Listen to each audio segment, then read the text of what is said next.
Buenos dias, everyone. Welcome back to the third installment, per se, on the quartet, the four messengers of Revelation 7. Okay, going to be covering more articles on prophetical events as far as world news and prophecy goes. And again, always remember that the symbology, especially in the book of Revelation, is very critical. So we can't just take for granted what they say. As I stated, as thinking that there's four angels with wings standing in the four corners, all that kind of stuff. The mark of the beast, the seven, all this stuff. It's very, very critical as far as trying to understand these prophetical events, past, present, and future, per se, or future to John, right? So I'm going to continue covering here on more articles, more scriptures, and see maybe a few more things here in the book of Thessalonians, Matthew, and so on. Okay, so hope y'all are having a great morning, drinking your coffee. Cheers to the coffee drinkers, and hope y'all have y'all's pen and paper ready, okay, because there's a lot that is being said within the scriptures, and hopefully you guys and gals are understanding these prophetical events are very critical as well. Okay, so we're continuing here on the quartet, which is another last days prophecy or end time prophecy, right? Okay, as we have seen, though, is the scriptural fact that these prophetical events were prophesied of by like Moses and all the other prophets, Zechariah, Jeremiah, Isaiah, Joel. All these prophets spoke. They came and taught under Yahweh's authority. They were authorized to give us these things for our understanding today, like it says in Romans 15:4, I think, that what was written in former times is for our understanding. So if you're still stuck on, that's the Old Testament, well, like I said, keep believing whatever you want. Okay.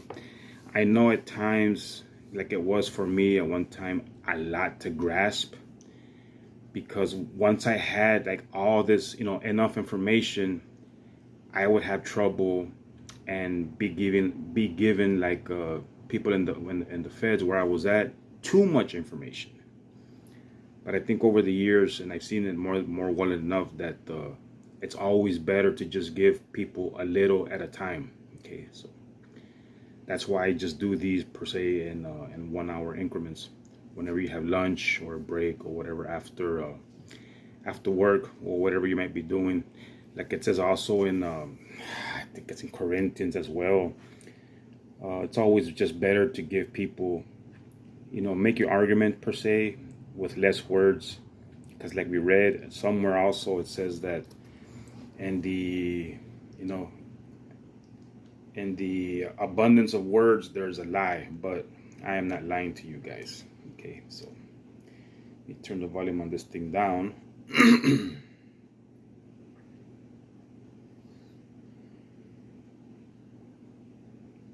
Let's see here. Oh, wanted to bring something up before I start this. Yesterday was the Catholic day for, the Virgin Mary. In the Mexican language is called El Día de su Santo, which is the day of the Virgin Mary. This is when they do the offerings and all this stuff to Mary. Okay. And I have brought this out to you all a few months back as far as this Queen of Heaven goes. Okay, remember, these things were already going on. They were already doing these things in the times in Jeremiah. Okay, remember in chapter 7, 17 and 18, it says, do you not see what they do in the cities of Judah and in the streets of Jerusalem? How the children gather wood and the fathers kindle the fire, while the women knead dough to make cakes for the Queen of Heaven, and how they pour out drink offerings to the hinder gods, so they may provoke me to anger. As well as if you go over to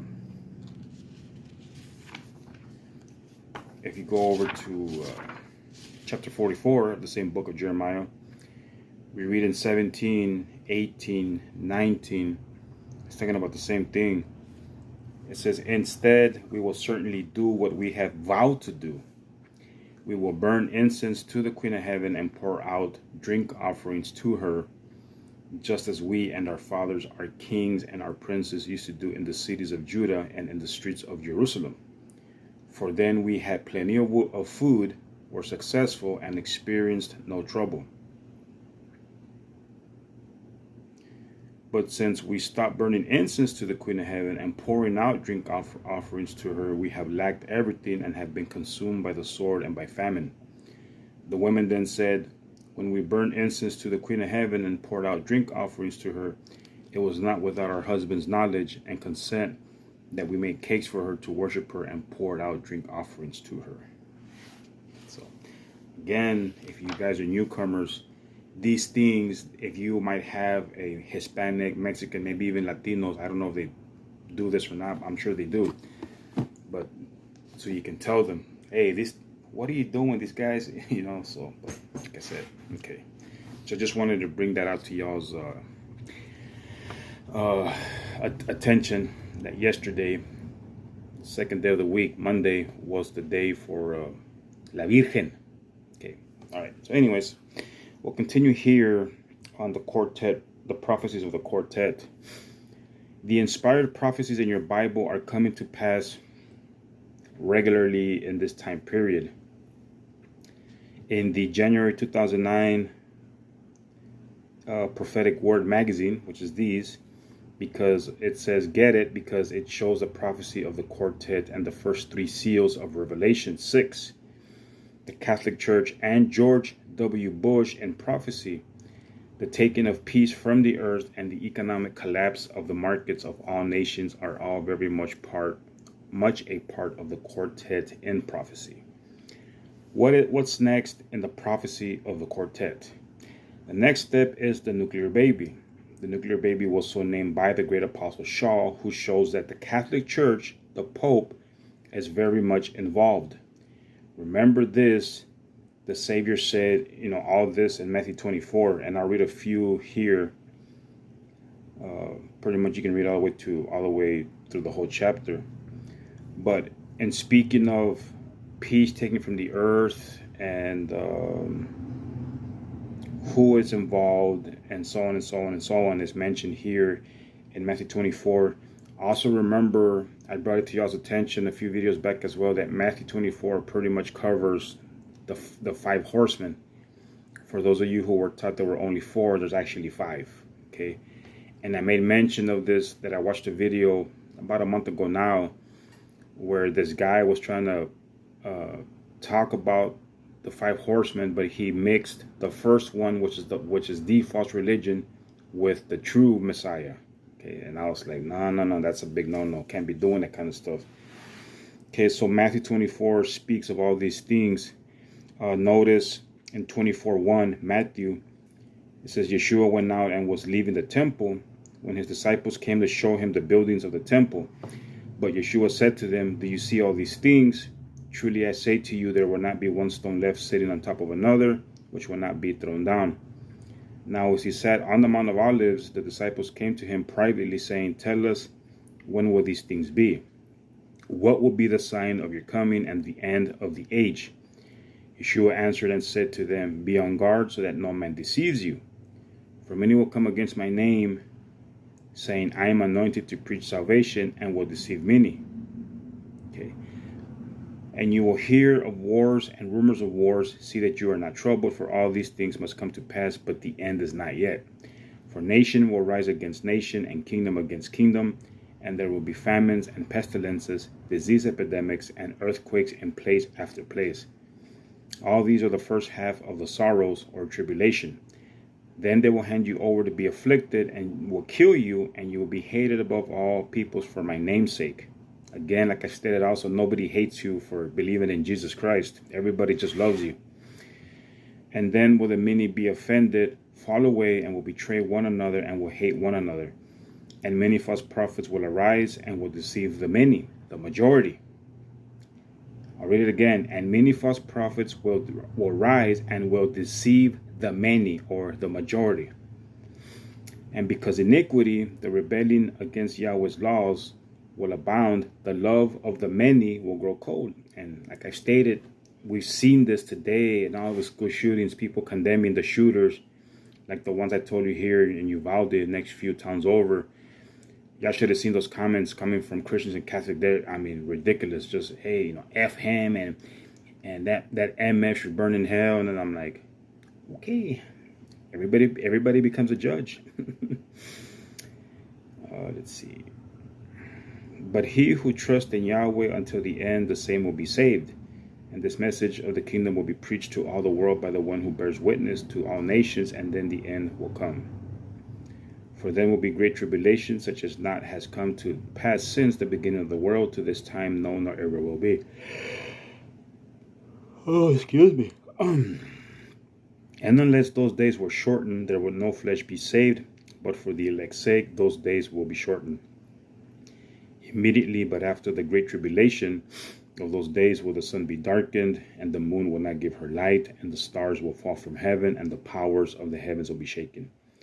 At verse 29, Matthew 24:29 was a supposed prophecy that Ellen G. White brought out, and because of a meteor shower or something, and supposedly that was the return of Christ. But I know those things were not being spoken of as if they've already come to pass, because a meteor shower is not, you know, these stars that fell from heaven per se. Speaking of this same time period, the Apostle Shaw wrote to us of this time period. Notice in 1 Thessalonians 5:1-3, says, verse 3 names this time period of the nuclear baby, showing the nuclear wars spoken of by the Savior that will darken the sun. Okay, so notice here in 1 Thessalonians 5:1-3, but concerning the times and the seasons, brothers, you have no need that I should write to you, for you yourselves know perfectly that the day of Yahweh so comes as a thief in the night, unexpectedly. For when they will say peace, true peace, then sudden destruction comes upon them as labor pains upon a woman with child, a nuclear baby, and they will not escape. Daniel 9. You can cross-reference that 1 Thessalonians 5:3 with Daniel 9:27, I think. It talks about how peace will destroy many, or with peace they will destroy many. If we compare 1 Thessalonians 4:16-18, we see the Apostle Shaw is speaking of the last days and the coming of the Savior, the same time period spoken of by the Savior in Matthew 24:29-30. Immediately, but after the great tribulation of those days will the sun be darkened, and the moon will not give her light, and the stars will fall from heaven, and the powers of the heavens will be shaken. And then will appear the sign of the Son of Man in heaven, and then will all the tribes of the earth mourn, and they will see the Son of Man coming in the clouds of heaven in power and great glory. Compare this to 1 Thessalonians 4:16-18. For Yeshua himself will descend from heaven with a shout, with the voice of the Malach Gadol, or the archangel, right? And with the trumpet of Yahweh, and the dead in the Messiah will be raised first. And we covered who are the dead in the Messiah a few videos back when I first started the 7 trumpet series of videos. Then we who are alive and remain will be caught up together with them in the clouds to meet Yeshua in the air, and so will ever be with Yeshua. This is not talking about the rapture. This is not speaking of rapture per se. So in this way, comfort one another with these words. Now, when we compare the second book, or the New Testament, prophecies in which the Apostle Shaw continues with the prophecies that were given in the first book or in the Old Testament, We see the same time period and the Catholic Church or Pope, which many prophecies portray as the religious leaders who rebel against Yahweh. It's the same time period that Yeshua spoke of in Matthew 24:30, the coming of Yeshua and the mystery of iniquity. This is what I said at the beginning of the video. By the time you get a great understanding of how these prophecies work, you'll see that they were written by Moses and Zechariah and Isaiah and all the other prophets. Okay, so like even the late Mr. Armstrong has this pretty much detailed book on Daniel unlocks Revelation, but not just Daniel. There's other prophecies that are in the Old Testament, like I said, that only Mr. Hawkins, as far as I've seen, Israel Hawkins has brought these other prophecies out. So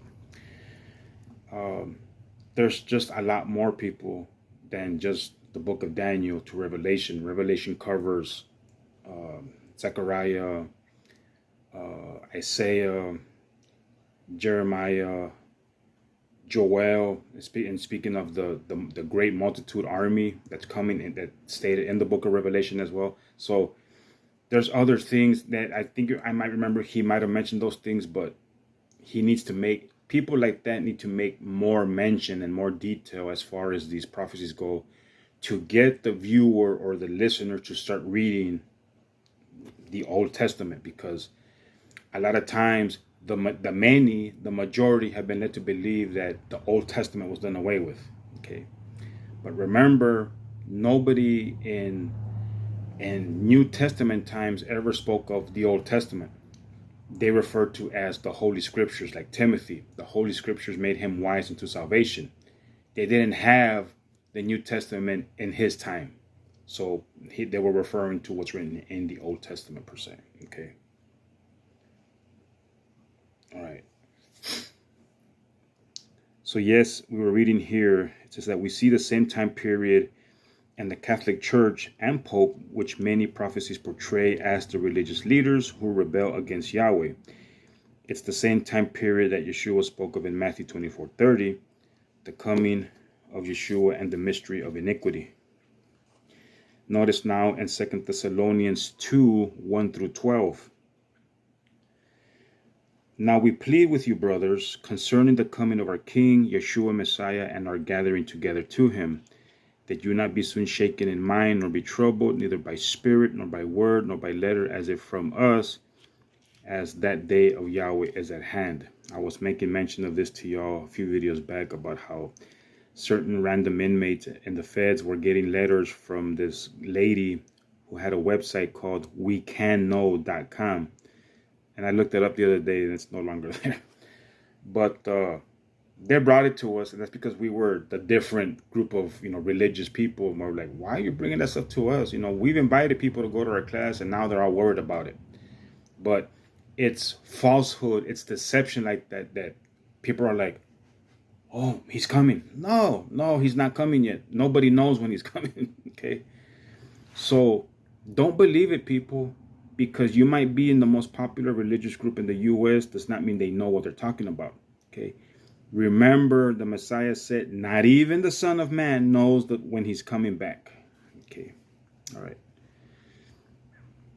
Let no man deceive you by any means, for that day will not come unless there comes a falling away first, and that servant of sin is revealed, the son of perdition, which is the Pope, who was an adversary and exalts himself above all, declaring himself a God. And he is to be worshipped, so that he as a God sits in the temple of God, showing himself to be a God. Your Pope, your Pope Francis per se, the popes past and up to now have pretty much been types of sons of perdition, have been antichrists, because antichrist does not mean against Christ, but it means in place of or substitute of Christ, which is God in the flesh per se, because as I read to y'all in one of my other books, the popes have proclaimed themselves to be Jesus in the flesh. Okay, so that is what it means to be the antichrist. Not against. He is against the Messiah, but he is not the Messiah in the flesh, the real and true Jewish Messiah per se, okay? Do you not remember that when I was still with you, I told you these things, and now you know what is restraining him so that he may be revealed in his time? For the mystery of iniquity is already working. Yes, it is. But the one restraining him will continue to restrain him until he is made to appear in the midst.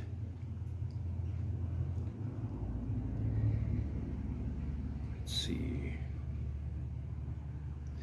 And then that lawless one will be revealed, whom Yeshua will remove with the breath of his mouth and make powerless with his appearance, with the appearance of his coming, whose coming is according to the energy of Satan, who works with all power and signs and lying wonder. Notice again here, like I brought it out to you a few months back, with all power and signs. One of these signs was the false sign that our Messiah resurrected on Sunday when he resurrected on the Sabbath, on Saturday, and lying wonders. And with all deceivableness of sin in those who are perishing, because they did not receive the love of the truth, that they might be saved. There's a lot of people who have rejected Yahweh's name, the truth in scriptures, because the truth, as I've shown y'all left and right in Psalm 119, 142, 151, is the laws of Yahweh are truth and his commandments are truth. Okay, that is the scriptural definition of the truth. And for this reason, Yahweh will send them a strong delusions that they would believe the deception, in order that all those may be judged as not having believed the truth, but as having delighted in sin. If we're not following the truth, we're following sin, right? But also notice what Paul said to the Romans, I think it is.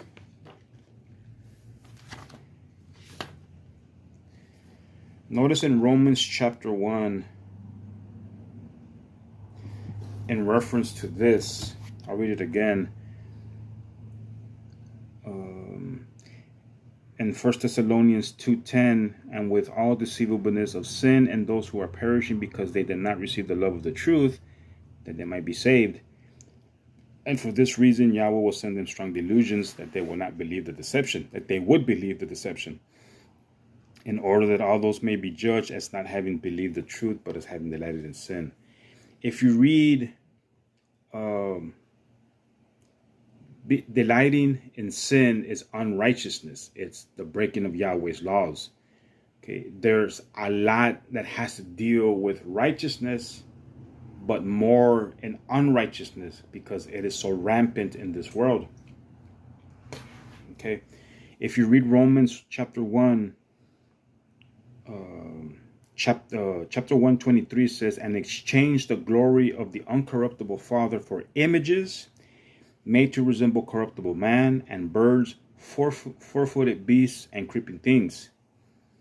Therefore Yahweh also gave them up to uncleanness through the lusts of their own minds, to dishonor their own bodies between themselves, who exchanged the truth of Yahweh for the lie, which is the lords and the gods and goddesses, the Elohims, or the Elohim, and demons, and worshipped and served the creation rather than the Creator, who is blessed forever. Praise Yahweh, hallelujah, Yahweh.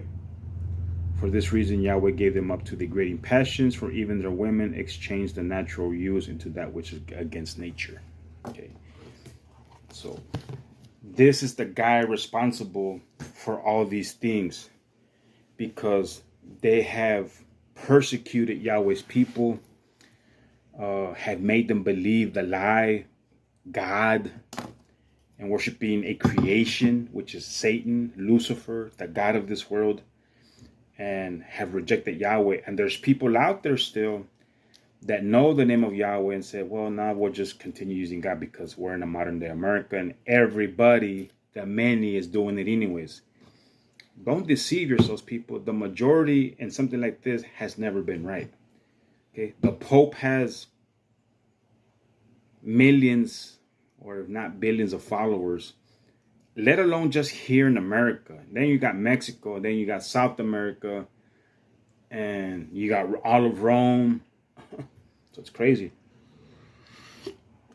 Okay, so just giving you guys a heads up. And because of this system, this Nimrod rebellion system that goes against Yahweh and his laws, has brought up about all this confusion, like we read in Revelation 17 about the wine of her fornication have been made confused with the wine of her fornication. These false teachings that just don't make any sense, because all these churches are teaching different dogma, and people are going from one church to another and never finding the truth per se. Okay, so this system, this rebellion system is responsible for all this confusion. Okay, in verse 3, we see that there will be a falling away and that the man of sin is revealed. Sin is the breaking of Yahweh's laws, according to 1 John 3:4. Whoever commits sin transgresses also the laws, for sin is the transgression of the laws. The man or servant of sin is shown to us in the book of Daniel. He changes or thinks to change Yahweh's laws, causing the whole earth to follow a path of sin. Okay, remember we covered in Daniel 7:25 how he will think to change Yahweh's laws, times, and feast days and make war with the saints. He also changed the feasts. They did away per se with Passover, unleavened bread, atonement, trumpets, tabernacles, and they installed all these pagan holidays right on top per se. You know, when it's Easter, when Easter comes in next year per se, it will be around the time that Passover and unleavened bread are being celebrated. Okay, and then you also have all these other holidays per se, like in October, November, that I believe are in the times of like trumpets and tabernacles and atonement, stuff like that. So be careful, people. In verse 21, the same horn is the religion or leader of the so-called Holy Roman Empire, the Pope. Let's see. In verse 23 of Daniel 7, this religion is shown to devour, which means it costs to accept its doctrine, which Daniel 7:23 can clearly be referenced over to Revelation 13:3, because the majority of this world has followed the teachings of the Catholic Church. Verse 25 shows this doctrine is against the Creator Yahweh and his laws. The little horn thinks to change times and laws. Okay. In verse 22 of Daniel 7, we see that this religion stays in operation until the coming of Yeshua. So for those of you who may not know these prophecies too well, everybody's expecting this Jesus character to come back. Okay. And that's not who's coming. Don't expect, like I said, a white guy with long hair and blue eyes and a beard. That is a false, one of the delusions. Okay. And 1 Thessalonians 2:8 shows this religion is the lawless one, speaking the same as Daniel, changing Yahweh's laws. This religion is described further in Revelation as being the leader of the kings of the earth. Notice in Revelation 17:1-6, and there came one of the 7 Malachim, or angels, who had the 7 bowls, and talked with me, saying to me, come, I will show you the sentence of the great whore that sits upon many waters, many peoples, with whom the kings of the earth have committed fornication, practiced idolatry, God worship, the worship of Elohim, and the inhabitants of the earth have been made drunk with the wine of her fornication. So he carried me away in the spirit into the midst of God worshippers, worshippers of Elohim. And I saw a woman sitting on a scarlet-colored beast, full of names of blasphemy, having 7 heads and 10 horns. And the woman was arrayed in purple and scarlet color, and decked with gold and precious stones and pearls, having a golden cup in her hand, full of the abominations and filthiness of her fornication.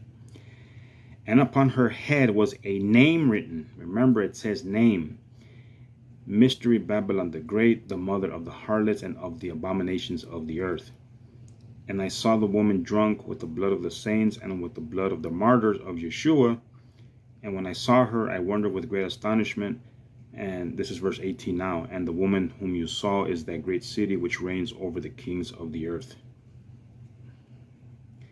Notice again, it says the waters are the same as Daniel shows in Daniel 7:23, devours the whole earth with her teaching of rebellion against Yahweh and his laws. Okay. Okay, and we covered yesterday or in the last video about the 7 hills on which Rome sits. The same can be said about the capital. Washington also sits on 7 hills. Okay, mirror images. In the Second Thessalonians 2:3, we saw that the servant of sin or son of perdition means predicted destruction, the loss of the soul, hell, according to Webster's dictionary. That's what the great prophet prophesied as the curse of the soon coming nuclear baby. And we read about this destruction in Isaiah 24:1-6, how we, the people, have broken, changed, and transgressed the everlasting covenant. Sin, the breaking of Yahweh's laws, according to 1 John 3:4, is what brings death, right? According to Romans 6:23. So, like I stated a couple of videos back, it started on a man-to-man killing, one guy killing his brother. So when these prophecies are being fulfilled, it will be nation against nation and kingdom against kingdom. Okay, be it on a global viral war. All right. The Catholic Church, the false religion, the tree of the knowledge of righteousness and evil, right? Because they teach a mixture, is pushed forth by the quartet, pushing to be like the first beast. Notice in Revelation 6:1-2, and I saw when the Lamb opened one of the seals, and I heard as it were one of the 4 living creatures saying as with a voice like thunder, come and see. And I looked, and behold, a white horse, and he who sat on it had a bow, and a crown was given to him, and he went out conquering and to conquer. Okay, this is what Christianity is still doing today, except now they're going from door to door, knocking on your door, and trying to win your soul over to their religion. Okay, instead of telling you that you have to be called out. Like I said, nobody came to me in my group or our group and the feds, but I shared this information with the guys, the men, and the majority of them stayed. Okay, so I stated in my video about being called out by Yahweh as opposed to being called out by God, because when you're called out by God, a lot of your actions still remain the same. But like I've also stated, there are some God worshiping people out there that don't eat pork, bacon, don't eat, all these shellfish, and do worship on the Sabbath, but they're still lacking the true and correct name of our Father. Okay, so they're almost there, per se, if in fact they're being called out. Okay. Notice the following Dateline interview by Stone Phillips with Carl Bernstein about the power of the Pope. Phillips says, the Pope, how many divisions has he got? Soviet dictator Joseph Stalin poking fun at the fact that as one of the world's most powerful men, doesn't have a single soldier to command. Maybe not yet, right? And yet, according to a new book, it was a Pope John Paul II, who helped trigger the collapse of the Soviet Empire. Tonight, the exclusive story of how a Pope, a president, and a spy secretly conspired to wage and win the Cold War. Bernstein, we now have the missing pieces of the puzzle of how communism fell, because the Pope's role has always been what is missing. This is a man who has marked his time. He has marked our era. Phillips, voiceover. It's a portrait of Pope John Paul II you've never seen before, perhaps never even imagined. A religious leader playing a pivotal role in the political struggle of the century, and who's painting the portrait many surprise you too. So I said a couple of videos back also, the Pope is he's not a holy spiritual figure. Not to us, he's not. Maybe to the whole, Christendom per se. Because the Pope, whether you're Christian or Mormon or Jehovah's Witness, he's still the head of all Christianity. Anybody and everybody that worships Christ and God. Okay. So he's just really nothing more than a political figure, as we read here. I read it again and it's underlined. A religious leader playing a pivotal role in the political struggle of the century, and whose painting the portrait may surprise you too. Bernstein. The great story of our time is the fall of communism, and the central player who hastened the demise of the fall of communism is this Pope from Poland. What is a Pope doing in political affairs, huh? Phillips, voiceover. Pulitzer Prize-winning Watergate reporter Carl Bernstein says what he and co-author Marco Politi discovered and detailed in their new book about the Pope surprised even him. Bernstein, if anybody would have told me 10 years ago that I would be sitting here across from you and saying that the Pope of Rome was one of the most important figures of the second part of the 20th century, I'd say you're smoking something. This is astonishing. Okay, people. Okay, I would understand if I'm saying the Pope is a a-hole, is a s-head, but we are still not to be. And I take, like I stated, I've taken back a lot of things which I say because I'm not supposed to. But talking bad about the Pope is not going to get us anywhere. But to believe that this guy ever had anything to do with spiritualism and Yahweh, no, you've got the wrong guy. That's why I stated that Yahweh would always have somebody, would always raise somebody up to bring about his will, like I've told you about the book of Jeremiah. Okay. Now, let me ask you this. Can y'all tell me where, we see a lot of YouTube videos and people bringing about certain things, but they don't connect them to the prophecies. They're too scared to talk about what the Pope might be doing or what he's doing and who he's doing it with, per se. Okay.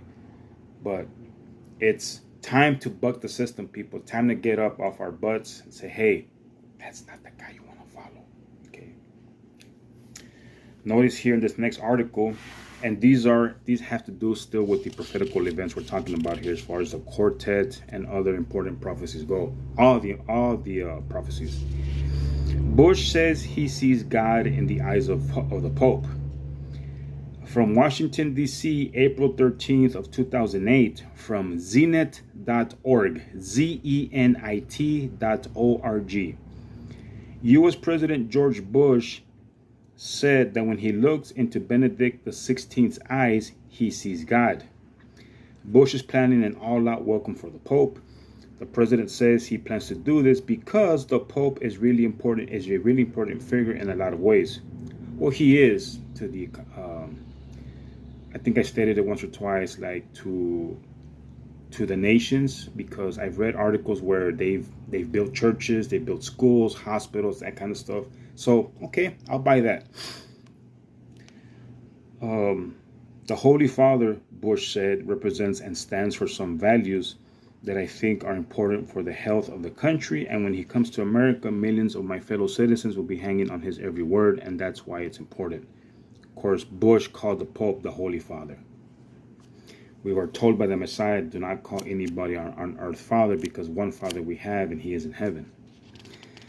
I don't go to church, but if I were studying this kind of stuff, I wouldn't call the preacher Father. The EWTN anchor noted that the Pope will probably bring up the issue of the war in Iraq, asking what the U.S. government is doing to protect the Christian minority there. Bush said that something we have been doing all along is urging the government to understand that minority rights are a vital part of any democratic society. And by the way, my concern isn't just for minority rights in Iraq, it's for minority rights throughout the Middle East. The president said that the moral strength of the Pope is key for politicians. There you go. And I'm going to remind his Holy Father how important his voice is in making it easier for politicians like me to be able to kind of stand and defend our positions that are, I think, very important positions to take, he said. Again, this is from zenit.org, zenit.org. See, people, the Pope is nothing more than a political figure. He is involved in worldly events, foreign policies, and now with this Abraham Accord being signed into effect, he wants to bring all these nations together for a one world religion, or a new world order per se. But if y'all have been paying attention to these prophecies, like in the book of Daniel, that stuff is just going to end up in all out hell breaking loose. Okay. Here, another article from President Bush says, God told me to invade Iraq. Bush tells Palestinian ministers. He was probably referring to the Pope, huh? President George W. Bush told Palestinian ministers that God had told him to invade Afghanistan and Iraq and create a Palestinian state, a new BBC series reveals. In Elusive Peace, Israel and the Arabs, Abu Mazen, Palestinian Prime Minister, and Nabil Shaath, his foreign minister, described their first meeting with President Bush in June of 2003. Nabil Shaath says, President Bush said to all of us, I'm driven with a mission from God. So is everybody else that comes out of prison, huh? God will tell me, George, go and fight those terrorists in Afghanistan. Wow. And I did. And then God would tell me, George, go and end the tyranny in Iraq. And I did. And now again, I feel God's words coming to me. Go get the Palestinians their state and get the Israelis their security and get peace in the Middle East. Abu Mazen was at the same meeting and recounts how President Bush told him, I have a moral and religious obligation, so I will get you a Palestinian state. This is from bbc.co.uk.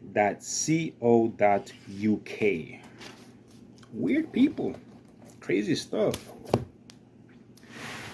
All right, gonna have enough time to make an hour out of this segment.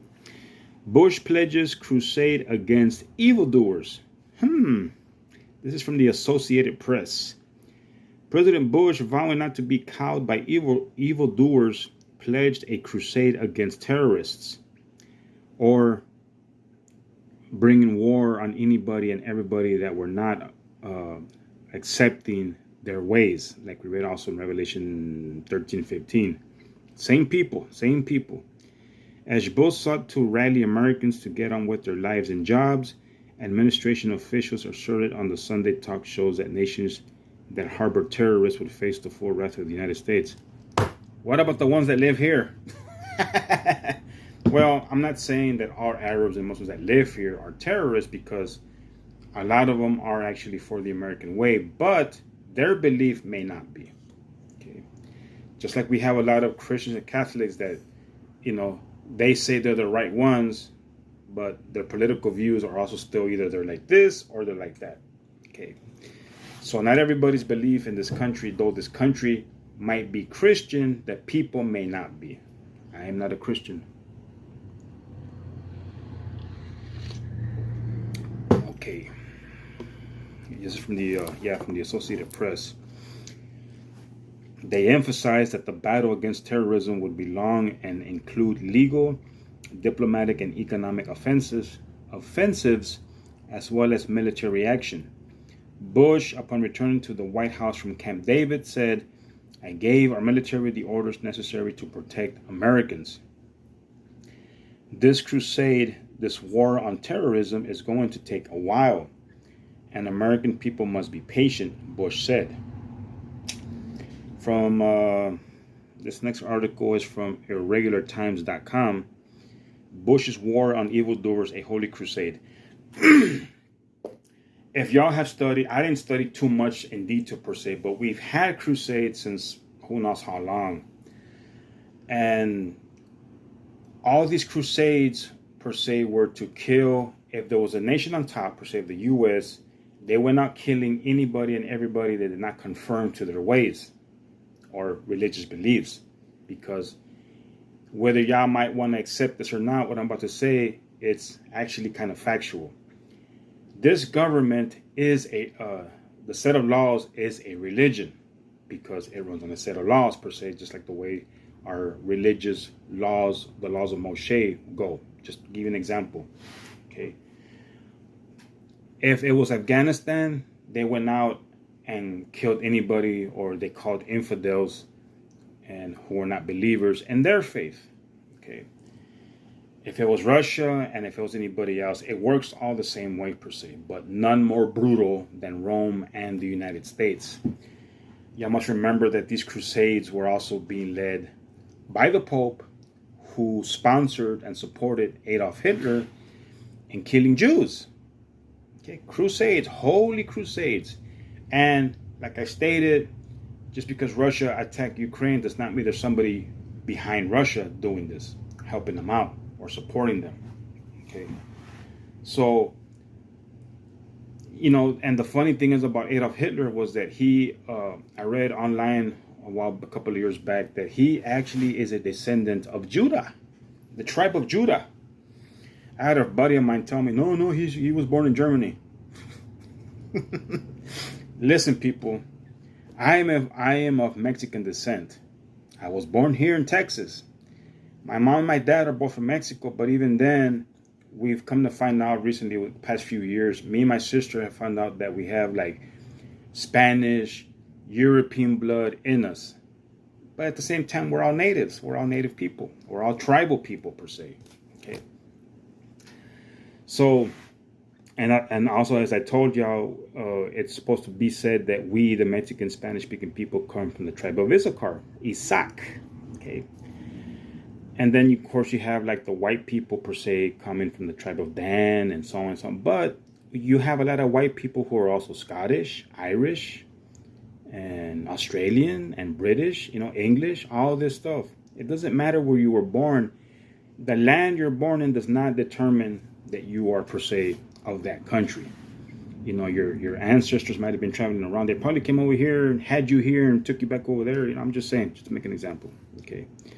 But anyways, none more worse than Rome and America leading these crusades. But normally, there's usually one little guy behind them, and that's the Pope. Okay. All right. So this next one here is called Bush's War on Evildoers, a Holy Crusade? ? George W. Bush has used the word crusade to describe his war against the people he calls evildoers, but clearly believes that the United States of America is a Christian nation, and that the government should be used to promote Christian religious projects. Religion by force. Did you hear that? Like we've been covering in this past couple of videos. General Wesley Clark reports in his latest book that the White House has drawn up a list of exclusively Muslim nations to target as enemies over the next few years: Afghanistan, Iraq, then Syria, Lebanon, Libya, Iran, Somalia, and the Sudan. 2 down, 6 to go. Bush says that he's fighting against terrorism everywhere, yet refuses to touch Christian terrorist groups. Even those that are organizing within the United States, Bush seems only interested in fighting Muslim terrorists.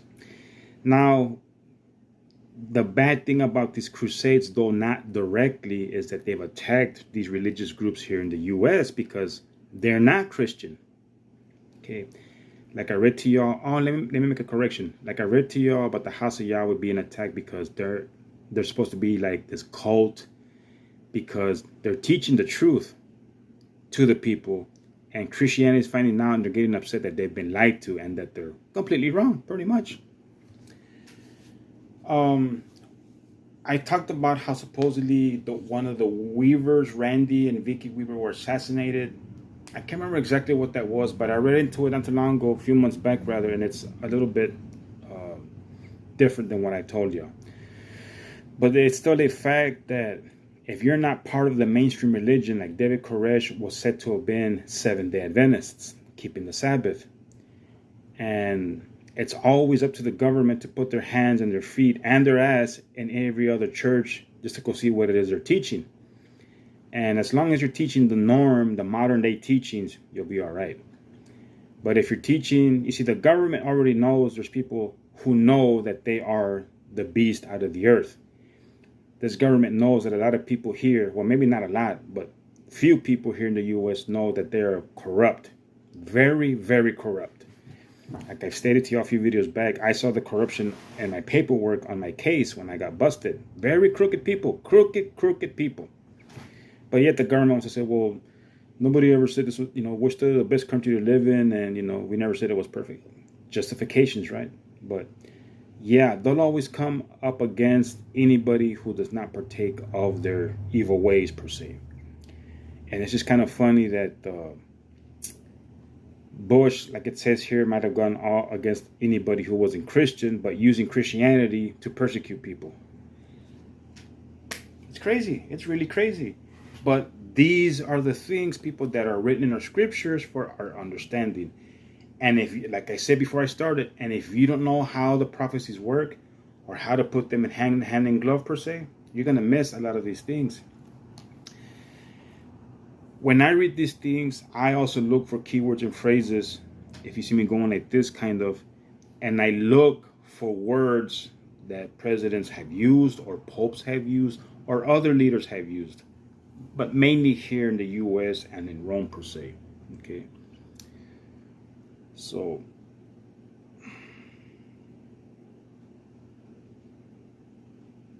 notice this little article from Mr. Hawkins from 1985 from the book Mark of the Beast.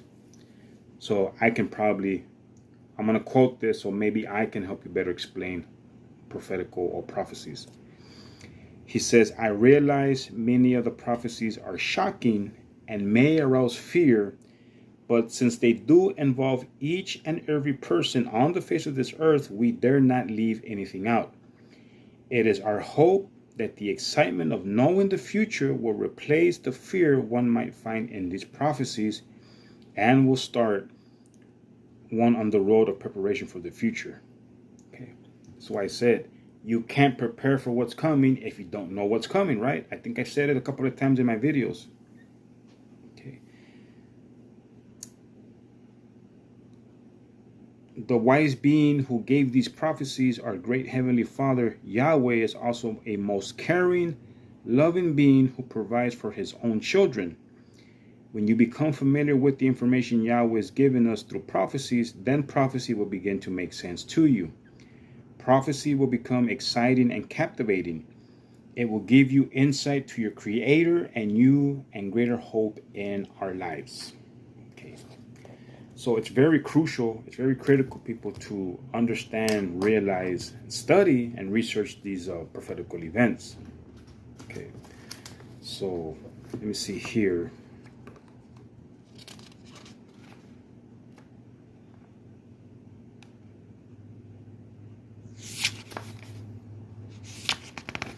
I think that might be the last of it. One more video. I think it just has here more random stuff from other videos that I put out.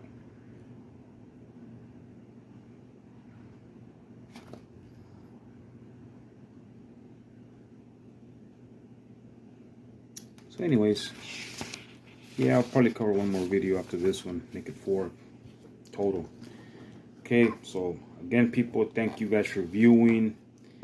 And we have over 287 views already on the video of the removal of Yahweh and Yeshua's names. Keep sharing that one, because people need to know the true and correct and loving name of our Father in heaven. Okay. Like it says here, and like I stated, by the time these prophecies are being fulfilled, people are going to be praying to a God that's not going to hear them.